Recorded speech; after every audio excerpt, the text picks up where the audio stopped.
Assim, aconteceu com a atual crise da habitação. Os bancos estão sendo culpados do fiasco inteiro e o capitalismo está sendo submetido a uma sabatina. Mas a causa real permanece. E há só uma razão para que a crise se agravou a este ponto.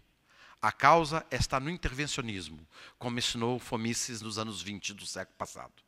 E acrescento, imprimir dinheiro para comprar duplicatas podres, estatizar banco para salvá-los, investir em infraestrutura para criar empregos, isto não é a solução de mercado. Só vai prolongar a crise, fazendo sua curva, em vez de ser uma curva em V, uma curva em forma de U, com a base desse U bem comprido. E a maior parte da conta poderá ser paga pelos mais pobres através da inflação. Então, é preciso cuidado. As reformas financeiras e a regulação do mercado e outras medidas não devem se arriscar a provocar a destruição da fonte desses ganhos de prosperidade que é o capitalismo. A maior parte das intervenções, inclusive as políticas casuais, por sua vez, e por sua própria natureza, prejudicam em vez de ajudar. Em grande parte acrescentando problemas à incerteza e ao risco, que já são acentuados durante esta recessão. As reações dos governos demonstram o perigo do problema se acerbar em função dessas intervenções destinadas a ajudar.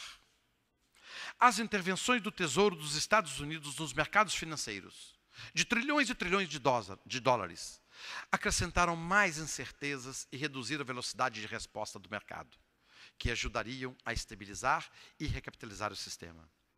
O governo ignorou contratos e recompensou muito daqueles cujas decisões erradas ajudaram a criar a desordem. Em consequência das ações do Tesouro, vemos erradas tomadas de decisão no mercado, pois a propriedade dos governos de grandes instituições financeiras ameaça substituir decisões de negócios por decisões políticas na administração dessas companhias. Enquanto tais medidas dramáticas podem ser tomadas, elas provavelmente terão sérias consequências adversas. Esses problemas serão sintomas de 3 falhas básicas na abordagem atual da crise. Eles são um diagnóstico do problema por demais falho, uma concepção errônea de que os fracassos de mercado são prontamente superados por soluções de governo, e um fracasso em concentrar-se nos custos de longo prazo das atuais ações. O ímpeto de resolver os problemas da crise abriu as portas para ações do governo em muitas frentes. Muitas dessas ações têm pouco ou nada a resolver sobre a crise ou as suas causas. Mesmo uma das ideias mais desacreditadas, o protecionismo, ganhou apoio sob a aparência da estimulação da economia. Tal política seria um grave erro. Apesar de ter feito sentido há alguns anos, não se justifica mais e pode levar muito tempo para ser revertida. O fracasso das inovações financeiras, como seguros apoiados por hipotecas secundárias, problemas causados por modelos de riscos que ignoraram o potencial de quedas íngremes nos preços dos imóveis e a sobrecarga do risco sistêmico, representam claros fracassos de mercado, embora as inovações em finanças também contribuíssem para o crescimento econômico global das 3 décadas passadas, conforme relatei. Quem cometeu erros perdeu, e muitos perderam bastante. As instituições que fizeram maus empréstimos e investimentos tiveram grandes perdas em sua riqueza, enquanto os investidores que financiaram essas instituições sem cuidadosa avaliação viram sua riqueza cair para metade ou muito menos disso. As famílias que pegaram empréstimos exagerados também tiveram duras perdas. Considerando as perdas, os atores nesses mercados têm um estímulo forte para corrigir os seus erros na próxima vez. Neste aspecto, muitas ações do governo foram contraproducentes, protegendo atores das consequências das suas ações e impedindo ajustes do setor privado.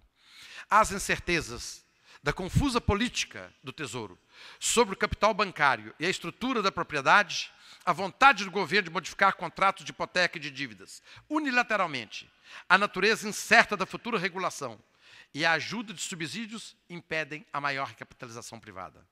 Antes que resolver problemas, tais políticas tendem a prolongá-los. A reclamação de que a crise foi devida à insuficiente regulação também não é convincente. Por exemplo, os bancos comerciais estavam mais regulados do que a maior parte de outras instituições financeiras, ainda que eles não tenham ido melhor e, de muitos modos, pior. Os reguladores ficaram tomados da mesma mentalidade da bolha que os investidores e falharam em usar a autoridade reguladora disponível a eles. Em parte, devido ao colapso da construção de casas e dos mercados de capitais, a hostilidade aos homens de negócios e ao capitalismo cresceu fortemente outra vez. E ainda, no mundo que é principalmente capitalista, este é o único sistema que pode produzir, além disso, grandes aumentos de riqueza, da saúde e da longevidade, tanto nas nações pobres quanto nas nações ricas. Esperamos que os nossos líderes não se desviem demais de um sistema econômico global orientado para o mercado. Assim fazendo, arriscar-se-iam a danificar um sistema que nos serviu muito bem durante 30 anos. Meus senhores, não existe sistema mais justo do que o capitalismo. Muito obrigado.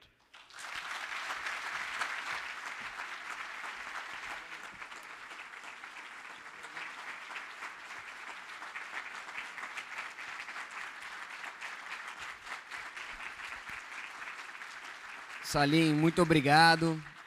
Parabéns pela exposição. Já chegaram algumas perguntas aqui e vou prontamente começar para a gente poder aproveitar. Atualmente no Brasil, uma das maiores preocupações do povo brasileiro é a questão do emprego. Afinal de contas, quais são os empecilhos à geração de emprego? A legislação trabalhista, o salário mínimo, os encargos sociais, eles ajudam ou acabam atrapalhando? O governo, quando interfere no sistema de emprego, a intenção do governo é ajudar. Porém, como é intervenção, ele não sabe da consequência que vem prejudicar. Então, tudo que o governo, se nós temos hoje uma taxa de desemprego elevada, nós podemos creditar essa taxa de emprego graças a uma péssima legislação trabalhista que nós temos, a burocratização que existe nesse país, dificultando o empreendedor, a elevada taxa de juros proveniente de um governo que gasta mais do que arrecada, com grandes déficits em conta, de um dinheiro do governo que é mal aplicado, de corrupção dentro do Estado. Enfim, se nós formos analisar todas as causas do desemprego, nós vamos verificar o seguinte: nós não vivemos num país de regime capitalista. Uma grande parte da economia brasileira está na mão do Estado. Ele possui os maiores bancos, ele possui o Banco Central que emite moeda, ele possui o poder de regular. Então, todas essas funções que o Estado acha que, por boa intenção, vai ajudar a redução do desemprego, acabam piorando. O que o governo tem que fazer é regular menos, desregulamentar o mercado, permitir o empreendedorismo, liberar exportações, reduzir taxas de importação, expor o país à competitividade, a um choque de competitividade. E nós, com o tempo, nos acomodaremos, como aquelas placas tectônicas de que eu disse, também o nosso país vai se acomodar e vai produzir aquilo que ele pode produzir comparativamente bem e que ele pode competir no mercado internacional, mas sem proteções do exterior. Sobre o desemprego, eu gostaria apenas de acrescentar o seguinte, que toda vez que existe desemprego, quando o Estado é muito grande, sempre nós vemos que, de uma certa forma, o Estado também facilita a contratação, aumentando, então, o peso e o tamanho do Estado. Então, a intenção do governo e do Estado, do governo, nessa hora é boa. Ok, eu vou arrumar mais vagas no Estado para tirar pessoas que estão desempregadas. E o resultado é mais pessoas na máquina pública, um Estado mais inchado, e menos capital, menos dinheiro para investimento no país. Muito obrigado.